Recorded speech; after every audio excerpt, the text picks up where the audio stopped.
Iyang pangneng Pampanga First District Representative Carmelo Pogi Lazatin Jr. ing 100,000 pesos iba't king kayang sariling sweldo bilang sahop kareng biktima ning Bagyong Tino at Juan king Negros Occidental. Agpangking report ning National Disaster Risk Reduction and Management Council o NDRRMC inyang November 6 toklula king 114 reng Mete, 71 iba't king Cebu, 18 king Negros Occidental, 12 king Negros Oriental, 6 king Agusan del Sur, Adwa, king Southern Leyte at Chametong, king Antique, Bohol, Capiz, Iloilo at Leyte. Toklo naman king 127 ing mawawala at 82 lareng sugatan. King salukuyan, libu-libong pamilya lareng apektado nung nukarin at chula king halos 5,000 reng magdaton kareng evacuation centers. Inyang October, may miyaya naman nila Zatina 100,000 pesos balang syudad para kareng biktima ning Ayun, king Bogo City, Cebu City at Davao Oriental.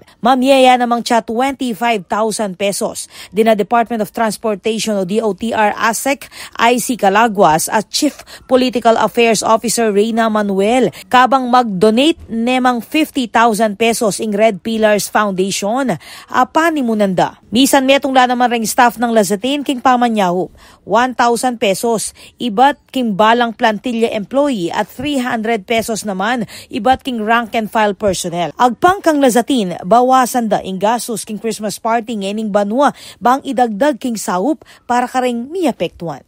Ako po, Patricia Mamangon para king News Force Pampanga, balitang tutuking Balen, susuyo.